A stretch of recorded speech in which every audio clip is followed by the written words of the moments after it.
चलो बच्चों, welcome to student cricket. This is मेथावलम योर कॉमर्स क्रिकेटर। एंड बच्चा, जैसा कि आप लोग को पता है कि अभी एग्जामिनेशन आप लोग देके आ चुके हो, एंड द थिंग इज कि मुझे पता चल गया है कि आप लोग का एग्जामिनेशन बहुत बहुत बहुत अच्छा गया, जस्ट बिकॉज कि सारे क्वेश्चंस जो हम लोग यहाँ पे डिस्कस कर रहे थे काफी दिनों से, वो सारे क्वेश्चंस आप लोग को आज अपने एग्जामिनेशन में देखने को मिले। तो बच्चा, ऑल दो इस सेशन के अंदर मैं जल्दी से आप लोगों के लिए फटाफट यहाँ पर आपको आंसर की शेयर कर देता हूं, ताकि आप लोग को जो भी थोड़ा बहुत कंफ्यूजन अगर किसी एक आध क्वेश्चन में है भी, तो वो आपको पता चल जाए, या जो क्वेश्चन आपने स्किप किया था आपको उसके आंसर्स के बारे में पता चल जाए। एंड थिंक उसके बाद हम इसी पेपर का पूरा डिटेल सॉल्यूशन भी लेकर के आएंगे, जिसमें मैं पूरा आंसर आपको एक्सप्लेन भी करूंगा कि इसका आंसर सी क्यों होना था या इसका आंसर बी क्यों होना था। तो भैया चलिए फटाफट स्टार्ट करते हैं एंड देखते हैं कि किस किस तरह के क्वेश्चन हमसे एग्जामिनेशन पूछे गए थे एंड उसका आंसर हमें क्या मार्क करना था।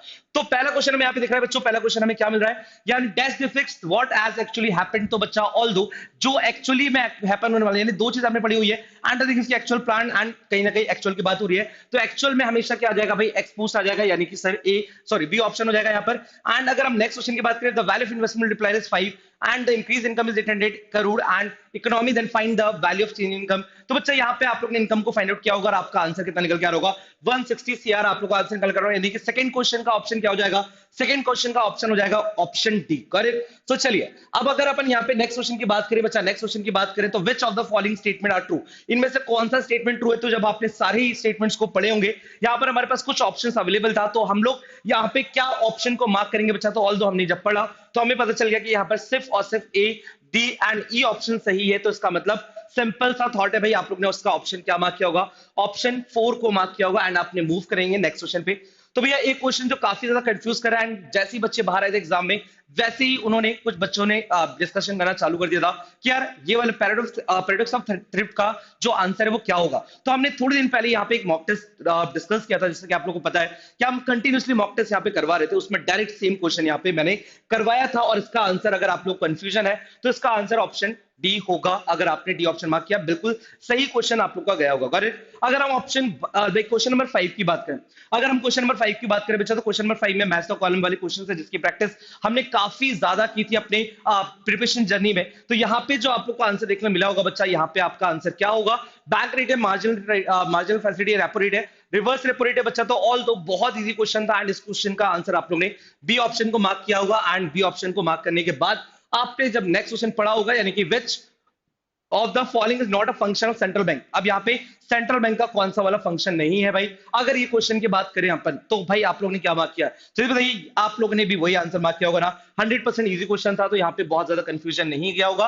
एंड क्वेश्चन नंबर 6 का ऑप्शन क्या हो जाएगा, 3, यानी क्वेश्चन नंबर 6 का ऑप्शन क्या हो जाएगा, 3, यानी 6C। ऑल्दो जो भी बोलो आप। 7 क्वेश्चन की बात करेंगे, article 112 deals with a consolidation fund of India, public account, union budget and contingency fund. तो बच्चा, although they are talking about the government budget, जो रिसीट एंड पेमेंट्स को डिस्कस किया जाता है, उसके लिए आर्टिकल 112 यहां पर देखा जाता है। तो बेसिकली आप लोग ने ऑप्शन इसमें क्या मार्क किया होगा, ऑप्शन सी को आप लोग ने यहाँ पे डिस्कस किया होगा, यानी कि मार्क किया होगा। तो हम इस ऑप्शन सी को मार्क करके, यानी थर्ड को मार्क करके क्वेश्चन नंबर 8 की तरफ आगे बढ़ेंगे। And question number 8 की तरफ, all those elements which create liability and decrease the asset of government are known as। तो बच्चा, all those elements which create liability and decrease the asset of the government। तो आप सबको पता है भाई कि अगर लाइबिलिटी बढ़ा करके या एसेट डिक्रीज करके पैसा आता है, तो हमारा ऑप्शन क्या हो जाएगा, कैपिटल रिसीट, यानी कि ए ऑप्शन होगा। 8 का 1 एंड 9 की अगर बात करें, arrange the following element in correct chronological sequence. तो बच्चा, ऑल दो जब मैं इसको डिटेल सॉल्यूशन लेकर के आऊंगा, तब मैं इसका पूरा ईयर भी आपके साथ डिस्कस करूंगा कि कौन से वाले क्वेश्चन का कौन सा ईयर था। बट यहाँ पे ऑल दो हमें बहुत ज्यादा प्रॉब्लम नहीं है। अभी हमारा आंसर अगर मैं आपको बताऊं यहाँ पर, तो आपको यहाँ पे इस क्वेश्चन में ऑप्शन बी मार्क करना था। चलिए, तो ऑप्शन बी आपने अगर मार्क कर लिया होगा, तो हम लोग नेक्स्ट क्वेश्चन की तरफ आगे बढ़ते हैं एंड चलते हैं नेक्स्ट क्वेश्चन की तरफ। तो भैया नेक्स्ट क्वेश्चन क्या है हमारा, क्वेश्चन नंबर 10। क्वेश्चन नंबर 10 के आंसर की बात करें, under flexible exchange rate system when the price of domestic currency in terms of foreign currency is called, भैया तो अगर हमसे बोला गया डोमेस्टिक करेंसी के बारे में, तो अगर हम यहाँ पे बात करें, अपना ऑप्शन क्या हो जाएगा, 10 का बी ऑप्शन हो जाएगा, यानी कि ऑप्शन बी को आप मार्क करोगे। नेक्स्ट क्वेश्चन पे बात करें तो भाई हमारे पास मैच द कॉलम है एंड मैच द कॉलम के हिसाब से हमें अपना आंसर दिख रहा है क्या मार्क होगा, इज इट। सो ऑल दो बच्चा जल्दी बताइए, तो यहाँ पर आपने आंसर क्या मार्क किया होगा। अगेन यहाँ पर हम लोग आप सर बता दें, यहाँ पर आपका इस मैच द कॉलम का आंसर हमारा ऑप्शन बी होने वाला है, यानी कि ए का 2, बी का 3, सी का 1 एंड डी का 4। Is it clear to all of you? तो ये क्वेश्चन का आंसर आपने मार्क कर दिया होगा। चलिए मूव करते हैं फर्दर एक और क्वेश्चन की तरफ एंड देखते हैं भाई नेक्स्ट क्वेश्चन में आपसे क्या पूछा गया था। कैजुलेशन ऑफ वर्कफोर्स विल रिजल्ट। भाई ये सारे क्वेश्चन हमने क्लास में किए हैं, ये सारे क्वेश्चन हमने क्लास में किए, जिन्होंने भी क्लास लगातार अटेंड की थी 100% उनका पूरा 100% कवरेज गया। मुझे सारे बच्चों ने बताया कि सारे क्वेश्चन से बन रहे हैं, तो भैया यहाँ पे आपका आंसर क्या मार्क होगा? क्वेश्चन नंबर 12 का ऑप्शन बी यहाँ पे मैं आपको बता दूं, यानी कि casualisation of workforce will result in increase in दी volatility of the workforce. Correct. चलो भाई नेक्स्ट क्वेश्चन, एक और क्वेश्चन है 13 का, मैं इसके भी ईयर्स आपके साथ डिस्कस करूंगा, बट अगर इसकी आंसर की बात करूं, यानी अगर मैं इसके आंसर की बात करूं बच्चा, तो यहां पर आप लोगों का आंसर क्या होगा? DCAB यानी nationalisation of RBI and the thing इसकी उसके बाद DC यानी 35 year plan and FRMB and establishment of NABARD. So option हम लोग यहाँ पे डी मार्क कर देंगे। क्या मार्क करेंगे भाई? ऑप्शन डी को मार्क करेंगे। मूव करते हैं एक और नेक्स्ट क्वेश्चन पे।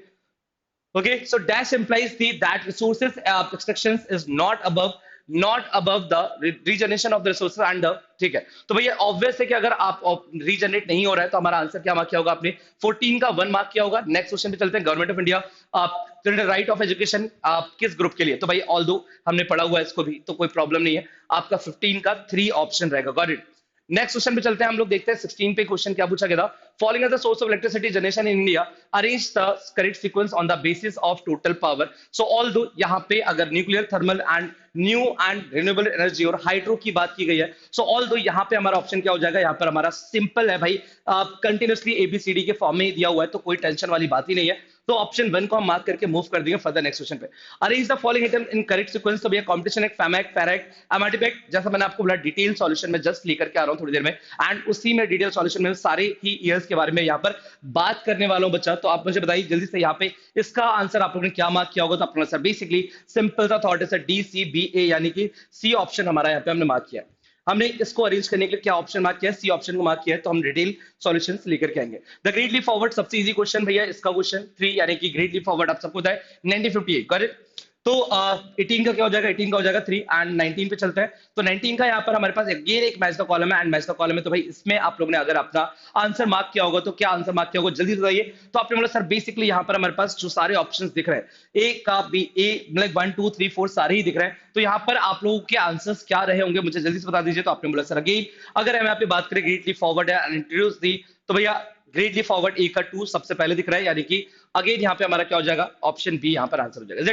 हमारा ऑप्शन क्या हो जाएगा? ऑप्शन बी यहाँ पर हो जाएगा। एंड इसी तरह हम लोग मूव करते हैं नेक्स्ट क्वेश्चन पे बच्चों। Second phase of green revolution in tenant form. तो भैया इसका आंसर आपने क्या मार्क किया होगा? 20 का अगर हम आपसे बात करें तो 20 का ऑप्शन आप लोग ने बी ऑप्शन मार्क किया होगा 1917 एंड 1980, यानी कि इसका आंसर भी क्या है? 20 का बी। करेक्ट। चलिए मतलब 2 21 during 1980s the growth rate in Pakistan improved on account of which of the following reasons। तो भैया growth rate improved on account of which, तो भैया कैसे growth rate इनका बढ़ गया था? institutional process, technical change and good harvest, a sustainable export of manufactured goods and high amount of foreign direct investment in flow। so भैया all दो यहाँ पर हमारा ऑप्शन क्या हो जाएगा? तो हमने बोला बेसिकली सर सिंपल तो थॉट है, institutional process of technical change यही sir, and a good harvest and the sustainable export of manufactured goods। तो यहाँ पे अगर आप लोगों के आंसर्स की मैं बात करूं, यहाँ पे आपने क्या आंसर मार्क किया होगा? तो आपने बोला सर बेसिकली यहाँ पर हमारा 3 ऑप्शन को हम यहाँ पे मार्क करेंगे। करेक्ट। चलिए एक और question, when there is an unexpected rise in the sales. तो भैया अगर अनएक्सपेक्टेड राइज हो जाता है सेल्स के अंदर तो इसका ऑप्शन हमारे पास क्या होगा? जल्दी बताइए। तो आपने बोला सर अगेन बहुत इजी क्वेश्चन है 22 का आप लोगों ने ऑप्शन सी मार्क किया होगा। करेक्ट। नेक्स्ट क्वेश्चन की बात करें, during festival season the currency deposit ratio decreases. Obvious है भाई, फेस्टिवल सीजन में सब लोग पैसा विड्रॉ कर लेते हैं एंड उस टाइम पर डिपॉजिट जो है वो डिक्रीज हो जाता है। नेक्स्ट क्वेश्चन की बात की जाए तो भैया नेक्स्ट क्वेश्चन में हमारा क्या है? European monetary union was created 1993 and 1994। तो ऑब्वियस है हम लोग यहाँ पे अपना ऑप्शन क्या मार्क कर देंगे? 1994। करेक्ट, यानी 2। एंड नेक्स्ट क्वेश्चन की अगर बात की जाए, identify the correct statement in the correct context of the circular flow of income in two sector economy। so although यहाँ पर easy हो जाएगा firm produce goods and services, how to invest while the firm saves, नहीं sir. Third हो जाएगा firm produce goods and services, तो भैया इसका 25 का हो जाएगा हमारे पास सी ऑप्शन, ठीक है ना। देन 25 का हो गया। 26 की बात करें, identify the correct set of statements.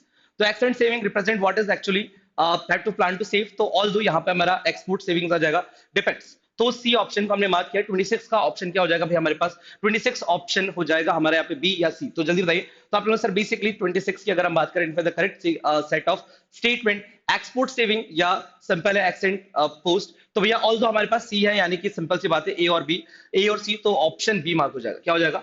Option B यानी कि 2। ओके चलो नेक्स्ट एक और क्वेश्चन की बात करें भाई। Match list one with the list two, obvious है, एंड इसमें अगर आप मैच करते हो तो ऑप्शन मैं डायरेक्टली आपको बता देता हूं, ताकि इसके बाद हम डिटेल सॉल्यूशन करेंगे तो वहां पर आप लोग ज्वाइन कर लीजिएगा। अगर किसी क्वेश्चन में आप लोग को कंफ्यूजन है, प्रॉब्लम है, तो वो भी क्लियर कर लेंगे हम लोग अपने नेक्स्ट सेशन के थ्रू। Got it? सो चलिए अगेन यहाँ पर हम लोग आधा पेपर सॉल्व कर चुके हैं, एंड इसके बाद भी आगे बढ़ते जाते हैं एंड फर्दर क्वेश्चन को भी जल्दी से देखते हैं कि इसका आंसर आप लोग को क्या मार्क करना चाहिए था। अब एक बड़ा सा अपने पास क्या आ गया, अपने पास एक बड़ा सा पैराग्राफ आ गया, and how is civic authority getting a benefit due to decomposing, तो बायोकंपोजिंग सॉरी। तो अपन यहाँ पर अपना ऑप्शन क्या मार्क करेंगे, ऑल दो इजी क्वेश्चन है। तो भाई 28 का क्वेश्चन का आंसर आप लोग ने क्या मार्क किया होगा या क्या मार्क करना चाहिए था, तो यहाँ पर हमारा ऑप्शन बच्चा जो है डी करेक्ट है, हमारा यहाँ पे डी ऑप्शन करेक्ट है। एंड 29 की अगर हम बात करें, सो 29 में बच्चा choose the correct statement concern with the passage, तो पैसेज के अकॉर्डिंग अगर आप इस क्वेश्चन का आंसर मार्क करते, सो ऑल दो हमारे पास क्या आंसर आता 3, यानी कि earthworm takes less time to convert organic matter. ये डायरेक्टली आपकी पैराग्राफ में छुपी हुई लाइन नहीं थी, डायरेक्टली लाइन थी। तो बहुत ज्यादा कंफ्यूजन इस क्वेश्चन को मार्क करने में तो नहीं गया होगा। आई होप आप लोग का सबका आंसर सही है, 3 आप ऑप्शन मार्क करोगे। 30 की बात करें तो 30 ऑप्शन का क्या है भाई, water bodies including ground water system have suffer due to, तो डायरेक्ट क्वेश्चन ये भी हमारा पैराग्राफ में मिल रहा है। तो इस क्वेश्चन का भी हम अपना आंसर बहुत क्लियर रखेंगे एंड इसमें बिल्कुल भी कंफ्यूज नहीं होंगे कि हमारा आंसर क्या हो जाएगा। हमने बोला sir chemical contention and increase demand for irrigation, तो भैया अपन ने ऑप्शन भी मार्क कर लिया। देन 31 की अगर बात करें, in certain party of the country mineral only because they, option क्या है, तो भाई प्रोड्यूस में इंक्रीज इनकम ऑफ फर्म या produce during which is an important fertiliser and soil condition, तो भाई ऑप्शन यहाँ पर 2 हो जाएगा। क्या हो जाएगा 31 के क्वेश्चन की अगर हम बात करें तो ऑप्शन 2, 31 क्वेश्चन की अगर हम बात करें तो ऑप्शन क्या हो जाएगा भाई 2 हो जाएगा। नेक्स्ट क्वेश्चन की बात कर लेते हैं एंड देखते हैं नेक्स्ट क्वेश्चन में हमसे क्या पूछा गया। तो नेक्स्ट क्वेश्चन है भाई what should be the suitable title, तो भैया ये वाला क्वेश्चन आप लोग को गलत नहीं जाएगा, बिकॉज सुटेबल टाइटल आप अपने अकॉर्डिंग दे सकते हो। तो आपने अगर ए बी ऑप्शन भी मार्क किया है तो टेंशन वाली बात नहीं है। यहाँ पर हमारा ऑप्शन क्या हो जाएगा, यहाँ पर हमारा ऑप्शन हो जाएगा बच्चा ए बी, यानी कि सिंपल सा थॉट है। अगर आपको टाइटल देने के लिए बोला गया था, टाइटल आप अपने अकॉर्डिंग दे सकते हो। तो इस क्वेश्चन में ऑल दो ऑप्शन जो है वो बहुत ज्यादा वैरी नहीं करेंगे, आप अपने हिसाब से इसको मार्क कर सकते हो। नेक्स्ट एक और क्वेश्चन पे बात करते हैं, एक बहुत बड़ा पैराग्राफ, जिस तरीके से हमने मॉक टेस्ट में भी दिखाया था आप लोगों को कि बड़े बड़े पैराग्राफ आते हैं एंड उस पे क्वेश्चंस पूछे जाते हैं। तो यहाँ पर हमारे पास क्या अवेलेबल है, यहाँ पर हमारे पास जो क्वेश्चन अवेलेबल है, before the British rule India was well known for which manufacturing industries product, तो भाई किसके लिए जाना जाता था, cotton insecticide and metal and processor stones etcetera. तो क्वेश्चन पैराग्राफ में बहुत क्लियरली मेंशन था, तो हमें बिल्कुल कंफ्यूजन नहीं होना चाहिए। ऑप्शन 3 को हम मार्क कर देंगे एंड मूव करेंगे फर्दर नेक्स्ट क्वेश्चन की तरफ। तो भाई चलो चलो चलो, what kind of interest was the colonial government concerned with in economic policy industries, तो भैया to promote the handicraft industry of India, नहीं नहीं नहीं, promote protection and promotion of the economic interest of their home country. तो भैया ये option हमारा बिल्कुल करेक्ट हो जाएगा कि ऑल दो उन्होंने अपने हिसाब से करना चाहा कि भाई ऑल दो अपनी कंट्री का डेवलपमेंट हो जाए। तो यहाँ पर हमारा आंसर क्या हो जाएगा, इस क्वेश्चन का आंसर 4 हो जाएगा।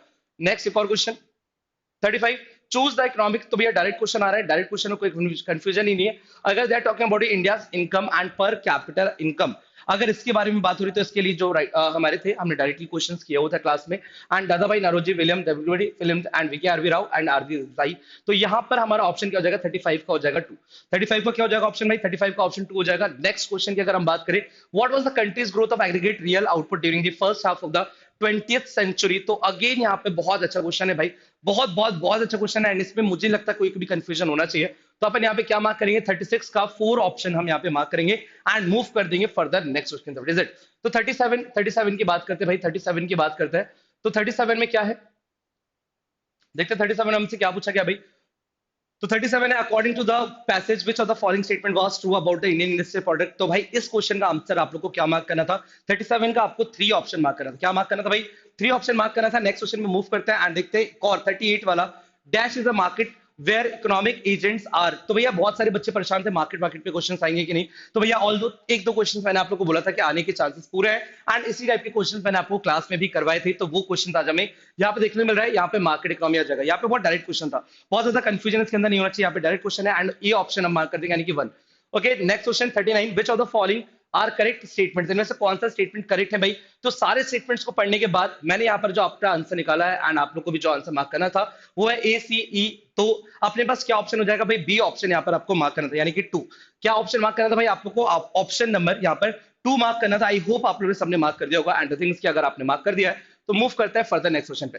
मैच लिस्ट एक और मैच करने के लिए हमें आया है, तो भाई मैंने आपको तरीका सिखाया था कि सबसे पहले जो इजी वाला लगे, जिसके बारे में आपको सबसे अच्छे से पता है, आप उसका ऑप्शन ढूंढ लो, आपको यहाँ पर ऑप्शन डायरेक्टली मिल जाएगा। तो ऑब्वियसली इस क्वेश्चन का आंसर क्या हो जाएगा भाई, 2 ऑप्शन हो जाएगा। क्या हो जाएगा इस क्वेश्चन का ऑप्शन, क्या हो जाएगा 2 हो जाने वाला है। एंड थिंग इसकी आगे फर्दर मूव करते हैं नेक्स्ट क्वेश्चन की तरफ एंड देखते हैं क्या बोला गया हमसे। ओके, सो चलिए, when elastic of demand curve is 1 at every point on demand curve this curve. तो भैया ये कल ही मैं आपको बता रहा था कि इस टाइप के क्वेश्चंस आप लोग को देखने मिलेंगे एंड आप लोग सारी डिग्री के नेम वगैरह पूरे अच्छे से कंप्लीट कर लो, ताकि आप लोग को किसी भी तरह का इशू ना जाए, किसी भी तरह का प्रॉब्लम ना जाए। तो when elasticity of demand curve is 1 at every point on the demand curve this curve is become a perfectly inelastic या डिमांड कर्व। तो बच्चा जब रेक्टेंगुलर हाइपरबोला का मतलब क्या हो जाता है, तो आपने सर इसको मैं डिटेल सॉल्यूशन में लेने वाला हूं एंड द थिंग इज इसको मैं पूरा करवाने वाला हूं। तो ऑप्शन में कोई दिक्कत नहीं है, सी ऑप्शन को हम मार्क करके मूव कर सकते थे नेक्स्ट क्वेश्चन की तरफ। Is it? तो यूनिटरी इलास्टिक की अगर हम बात करें तो भैया रेक्टेंगुलर हाइपरबोला ज्यादा सुटेबल क्वेश्चन होगा according to the theory of consumer behaviour. हमारे पास पूरा P1 P x दिया हुआ है सब कुछ। तो बच्चा दे आर टॉकिंग अबाउट इसको हम क्या बोलते हैं, इसको हम क्या बोलते हैं भाई, तो इसको हम लोग बोलते हैं बच्चा बजट बिहेवियर। यानी क्या बोलते हैं, बजट बिहेवियर। जब आप लोग 3-4 बार में स्टडी करते हो तो ऑप्शन 4 हो जाएगा। 43 की बात करें, choose the correct statement from the following. तो यहाँ पर हमारा ऑप्शन क्या रहेगा भाई 43 की अगर हम बात करते हैं बच्चा, तो ऑल दो बहुत इजी क्वेश्चन है एंड इसमें बहुत ज्यादा कंफ्यूज नहीं होना है। हमारे पास जो ऑप्शन होगा ए बी सी, यानी कि सर 43 का ऑप्शन 2, 43 का ऑप्शन 2 हमें मार्क करना था आज के एग्जामिनेशन में। चलिए नेक्स्ट क्वेश्चन की बात करें तो rearrange the given statement in proper chronological sequence in ascending order. तो ऑल दो बहुत सारी चीजें यहाँ पे हमें दी हुई हैं एंड इसके हिसाब से हमें अपना आंसर क्या मार्क करना चाहिए था। बहुत ज्यादा कंफ्यूजन नहीं होना चाहिए, बहुत ज्यादा कंफ्यूजन हमें नहीं होना चाहिए इस पर्टिकुलर क्वेश्चन के अंदर। एंड द थिंग इसकी इजी था, इतना ज्यादा टिपिकल नहीं था। तो इसमें आपको ऑप्शन क्या मार्क करना है भाई, अगर आप अरेंज करने वाला बात कर रहे हो तो यहाँ पर मैं डिटेल में आपको बताऊंगा, बट अभी वो ऑप्शन ए यहाँ पर हमें मार्क करना है, 44 का ऑप्शन है। If there is no government and no foreign trade, तो ऑब्वियसली भाई सिंपल सा थॉट है, क्या रिलेशन बनेंगे बाकी सारी चीजों में जो हमने फोर्थ सेक्टर इकोनॉमी मॉडल पढ़ा हुआ है। तो वहां पे अगर गवर्नमेंट ऑफ नेट एक्सपोर्ट हटा दो तो वहां पे क्या इक्वेशन हमारी सूटेबल रहेगी, तो भाई 45 का 3 यहां पर हमें देखने मिलेगा। क्या मिलेगा, 45 का हमें 3 यहां पर देखने मिलेगा। तो आई होप आप लोग को ये सारी चीजें क्लियर है। नेक्स्ट क्वेश्चन में हम मूव करेंगे एंड बात करेंगे the value of national nominal GDP is and something आपको ऑप्शंस दिए हुए हैं, तो ये बहुत ज्यादा इजीली आप इसको कैलकुलेट कर सकते थे एंड मुझे लगता है कि कोई कंफ्यूजन गया होगा। सो इस क्वेश्चन का आंसर हम क्या मार्क करेंगे भाई, ऑप्शन 2 यानी कि सर 46 का 2। 47 की बात की जाए तो आइडेंटिफाई द करेक्ट स्टेटमेंट। तो stock are defined over a period of time, या स्टॉक को over a period of time, तो ए ऑप्शन होना नहीं चाहिए था। तो भैया ए तो जहां जहां ए सारे हटा दो, तो एक ही जगह ए था। एंड द थिंग इज इसका करेक्ट क्वेश्चन क्या था, आंसर क्या था, ऑप्शन 3 आपको मार्क करके आना था, यानी कि 47 का 3 करेक्ट। चलो नेक्स्ट की अगर हम बात करें, if the supply of final goods assumed to be infinitely elastic at constant price over and short period of time aggregate. तो ऑप्शन यहाँ पे अगेन बहुत इजी हो जाएगा भाई 48 पे, बहुत ज्यादा आप लोग को कंफ्यूज नहीं हो रहा है बिकॉज बहुत इजी क्वेश्चन है एंड द थिंग इज कि इसमें आप लोग बिल्कुल इजी ले सकते हो effective demand. Got it. Next अगर हम बात करें नॉमिनल इंटरेस्ट रेट, अब नॉमिनल इंटरेस्ट रेट पे क्वेश्चन अगर आ रहा है तो भाई क्या दिक्कत है इसके अंदर, कोई भी दिक्कत है आप लोगों को, बिल्कुल भी दिक्कत नहीं है सर। हम लोग क्या बोलेंगे, nominal interest rate will be और real interest rate and into inflation rate. Got it. So option है 49 का 1 and value of MPS is to save increase from 0.54 to 5। तो ऑब्वियसली भाई आपका पहले 0.25 आ रहा था, अब 0.20 आ रहा है, तो डिक्रीज हो गया। मल्टीप्लायर की वैल्यू क्या हो गई, डिक्रीज हो गई। तो ऑप्शन यहाँ पर हम क्या मार्क करेंगे, the size of multiplier will be decreases, यानी कि 4। तो बच्चा ये था आप लोगों की आंसर्स की, जो आंसर की आप लोगों को यहाँ पर देखनी थी। आज की पेपर के बाद आप लोग सिंपल सी बात है यही ढूंढ रहे हो ना आंसर की, मैंने यहाँ पर आपके साथ आंसर की बता दी। बट स्टिल अगर आपको लगता है किसी क्वेश्चन में सर हमें और अच्छे से बता दो कि यार ये क्वेश्चन का आंसर सी ही क्यों होना था, क्योंकि हम तो बी मार्क करके आए, तो मैं बस थोड़ी देर में ही डिटेल सॉल्यूशन लेकर के आपके लिए आ रहा हूं। एंड जिन्होंने ये सेशन देख लिया है आप डिटेल सॉल्यूशन की तरफ जाएं एंड उसको भी एक बार देख करके बिल्कुल कंप्लीट कर लें एंड उसके बाद अपने एग्जामिनेशन में लाइक आपने ऑब्वियस इतना अच्छा परफॉर्म किया है तो डेफिनेटली खुश हो जाइए एंड कल भी जो आपकी एग्जामिनेशन है आप कल भी बहुत अच्छा करने वाले हो। सो ऑल दो इन्हीं सारी बातों के साथ इस सेशन को अभी यहाँ पे मैं कंक्लूड कर रहा हूँ, बट डिटेल सॉल्यूशन लेकर के मैं जल्दी आ रहा हूँ। अभी के लिए नहीं, thank you so much, take care and bye bye.